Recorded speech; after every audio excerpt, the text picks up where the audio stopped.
Seja bem-vindo, seja bem-vinda ao Números Falam, um programa original Neofeed. Eu sou o Márcio Croin e no programa de hoje eu converso com o executivo José Ricardo Simão, CFO e diretor de Relações com Investidores da AES Brasil, uma das maiores geradoras de energia do Brasil, 100% renovável, com 4,2 gigawatts em operação e 1 gigawatt em construção. Simão, tudo bem? Tudo bem, Márcio. Pela presença. Muito obrigado pelo convite, é um prazer estar aqui. Prazer estar com você. E a dinâmica do programa é super simples, Simão. Eu trouxe 5 números do último balanço da AES para a gente discutir e você vai me ajudar a jogar luz sobre eles, tudo bem? Perfeito. E aí no final a gente vai inverter.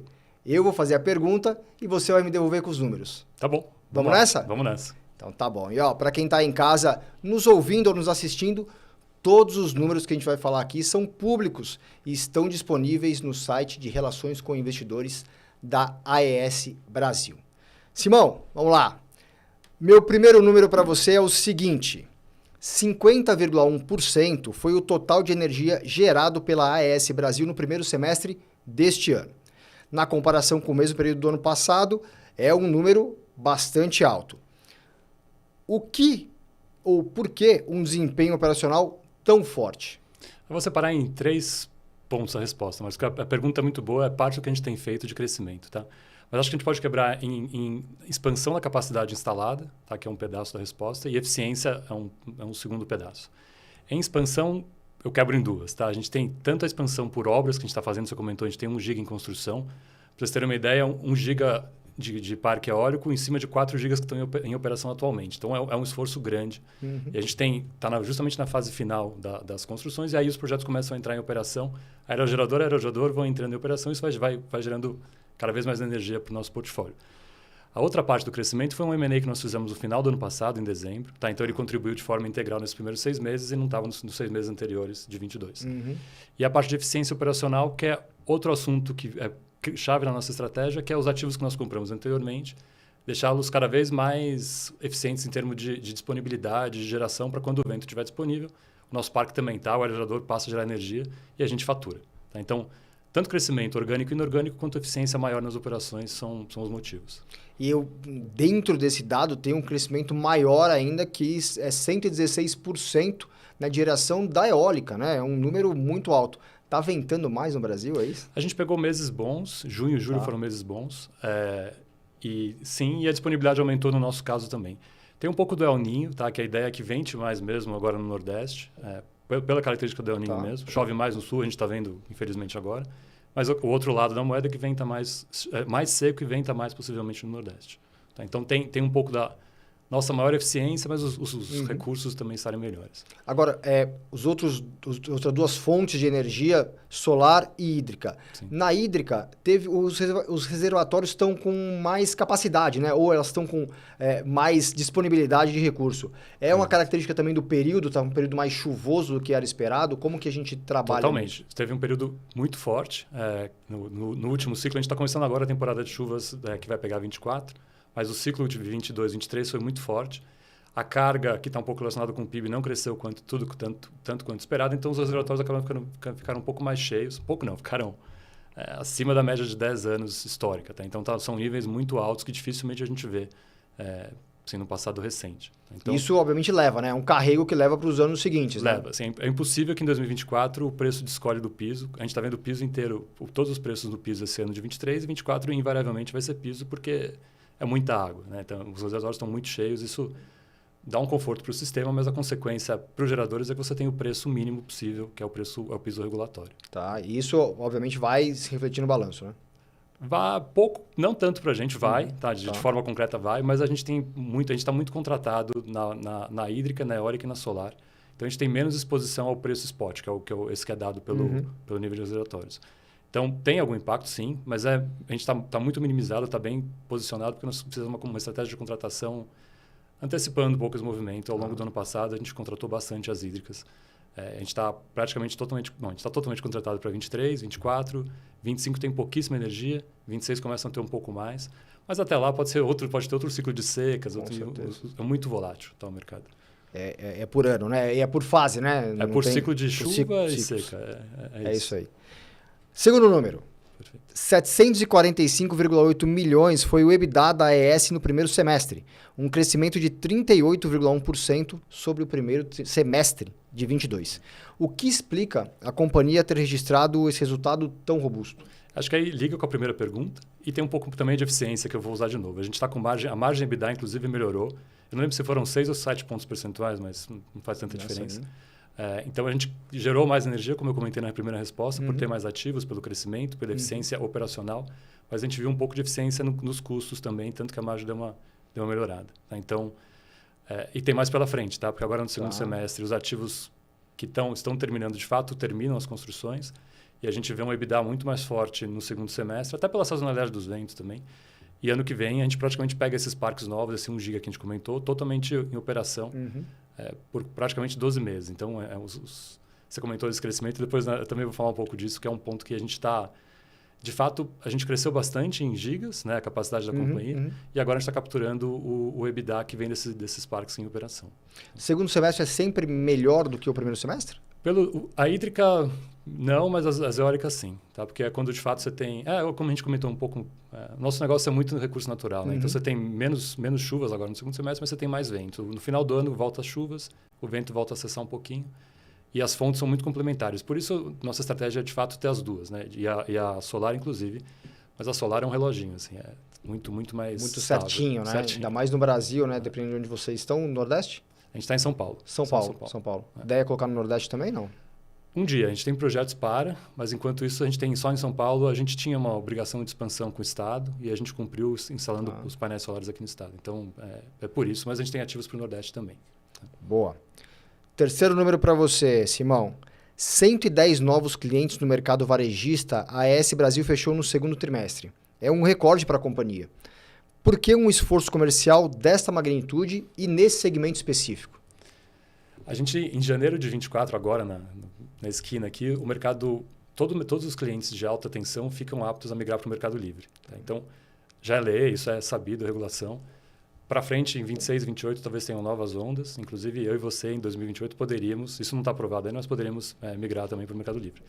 Estou te falando isso porque é por isso que a gente tem gasto, desde 2019, bastante esforço em montar um negócio do varejista para posicionar a marca para agora. Quando, de fato, o mercado abrir, que é em janeiro de 24, a gente já tem a marca, já tem um portfólio de clientes.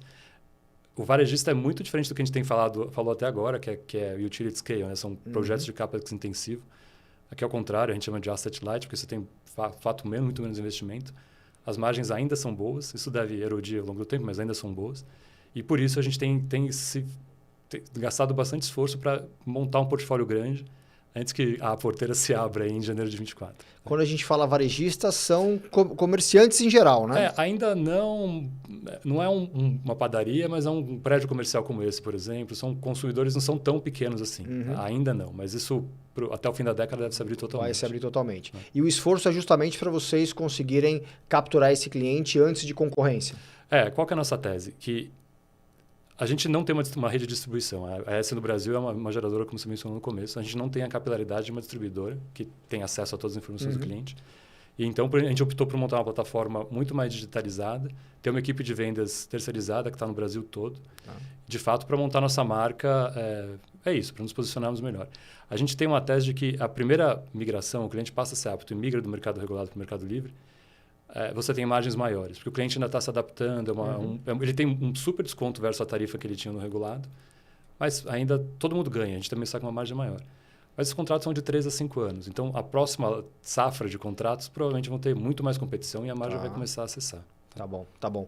E marca continua sendo a AES Brasil? Vocês vão usar uma marca específica para esse... A gente faz questão, globalmente a AES sempre usa a AES e o nome do país, e aqui no Brasil a gente não vai fazer diferente, é sempre a AES Brasil, não vai ter submarcas. A gente vê valor em ter uma construção de uma marca única. Perfeito. Nosso quarto número para você. 11,8 bilhões é a dívida bruta da AES Brasil no fim do primeiro semestre de 2023, o que dá 47,8% a mais do que o mesmo período do ano passado.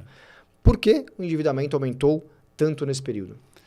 Essa pergunta é bem frequente e, sinceramente, é o que eu mais gasto meu tempo, porque são praticamente 12 bilhões de dívida bruta.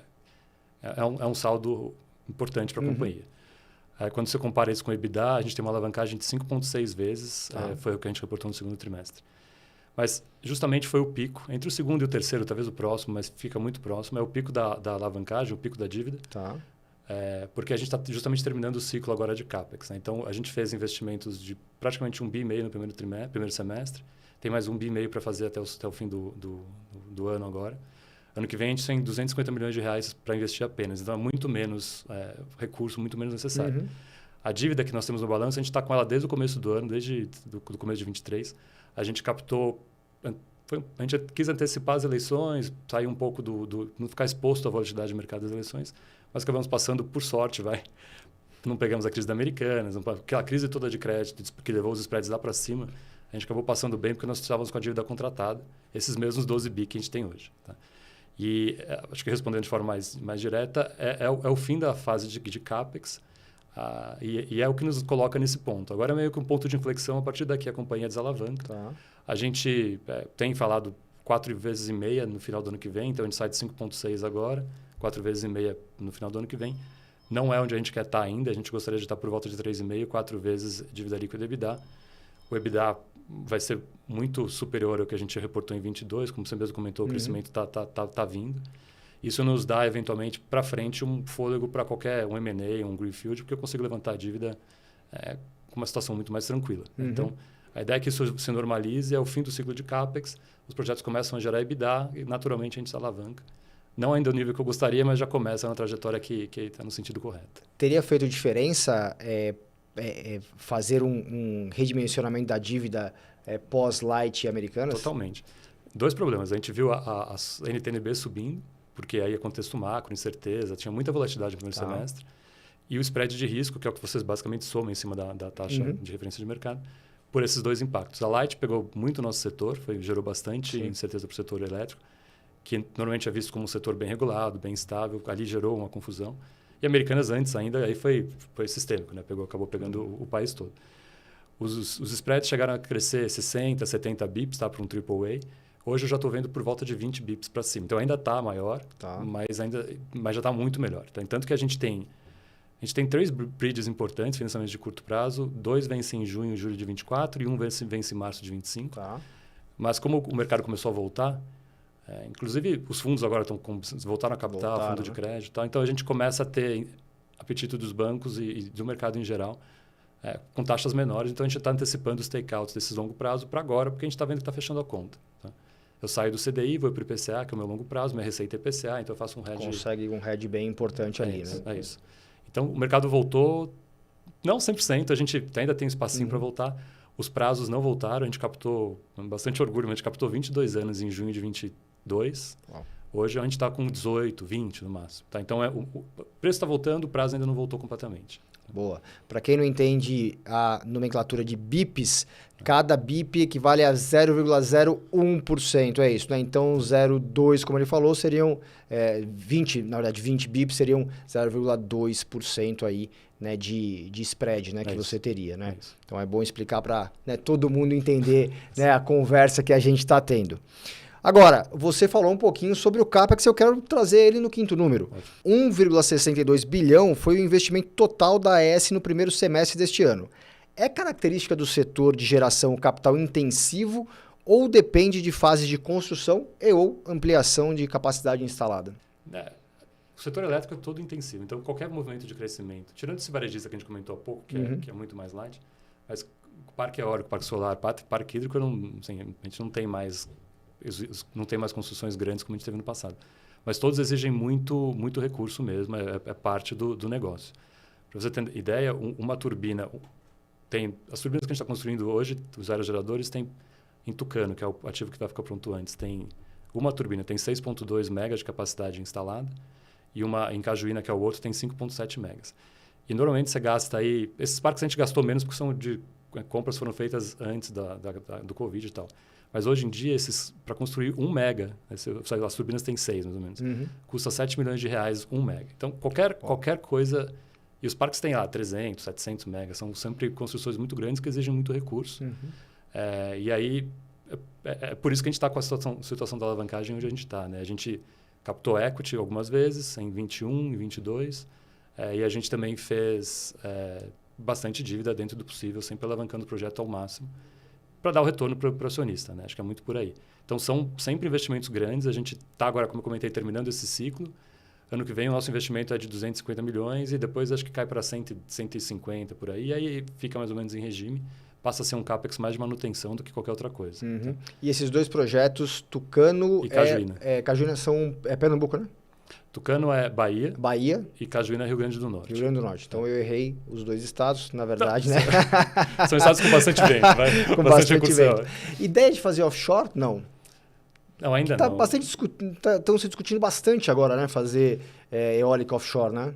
É um tema ainda que está muito embrionário, não tem regulação, não tem clareza de como vai se dar a propriedade dos lotes, dos terrenos, como se fala, mas dos espaços onde serão construídos os aerogeradores.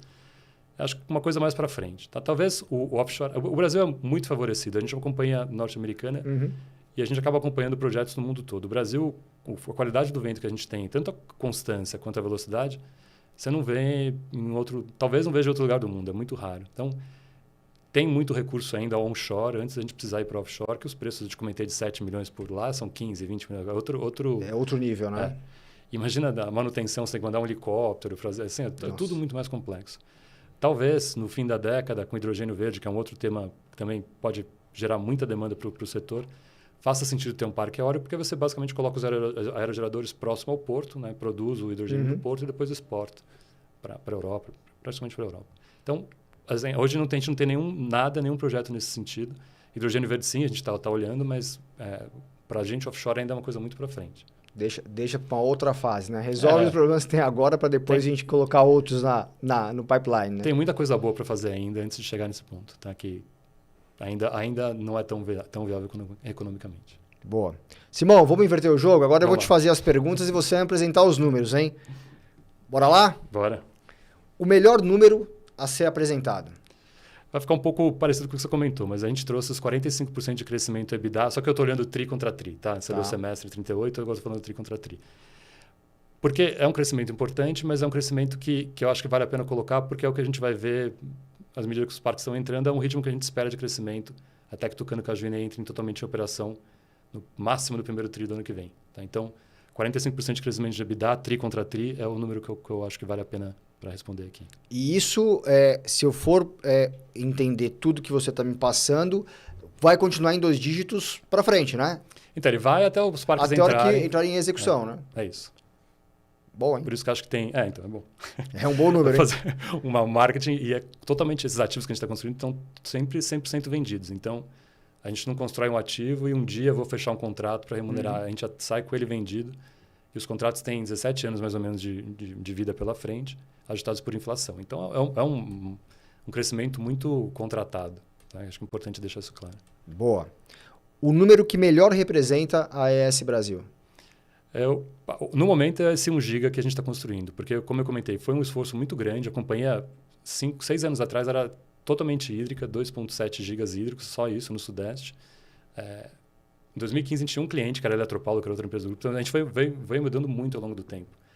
E esse 1 giga, assim, para mim, estou acompanhando a obra desde o começo, estou na parte financeira, mas estou sempre próximo. Vai ser uma entrega muito importante. E é emblemática porque mostra o fim de um ciclo, como a gente comentou agora, de expansão de CAPEX muito importante para a companhia. Boa. Um número importante, mas que ninguém olha para ele.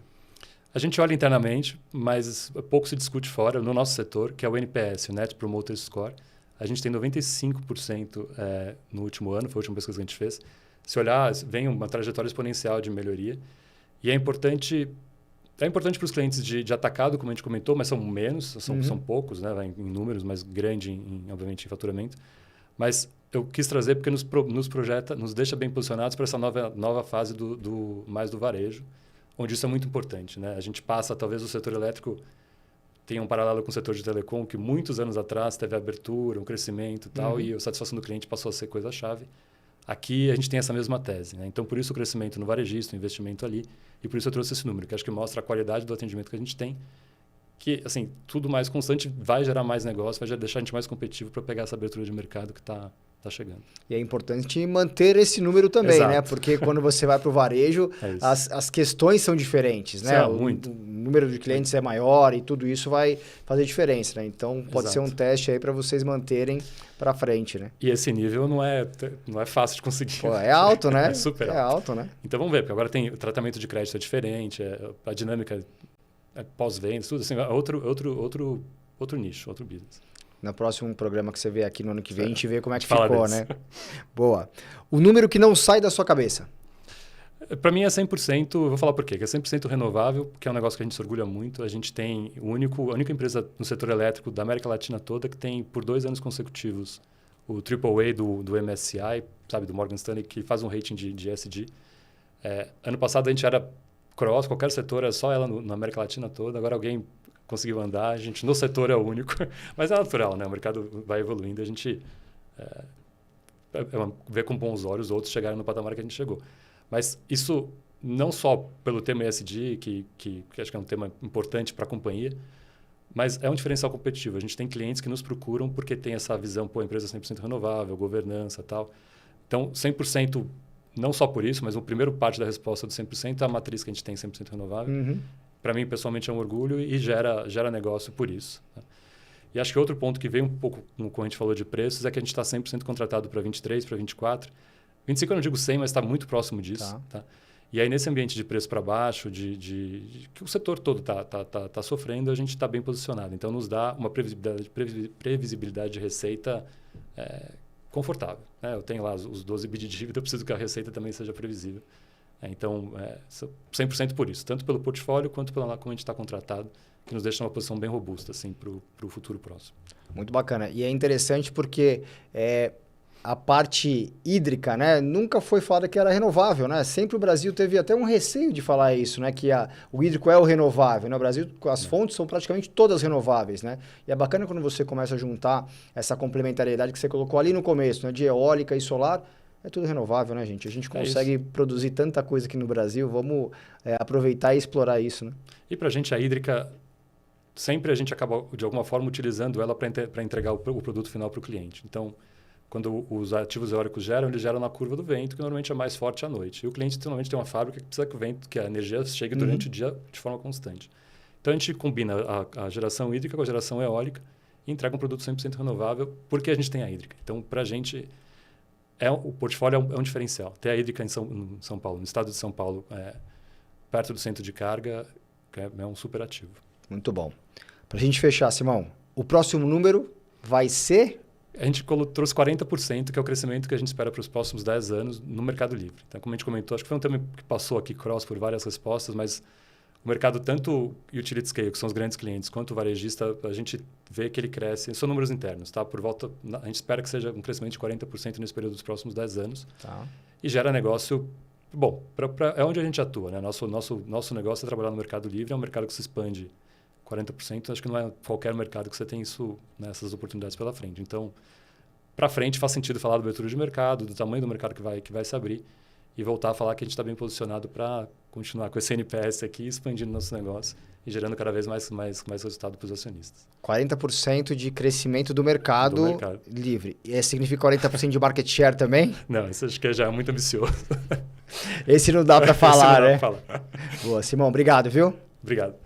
Obrigado a você que nos assistiu, nos ouviu. E se você gostou, compartilhe esse programa para mais gente. E também nos siga nas redes sociais. O Neofeed está em todas elas. Um abraço e até a próxima.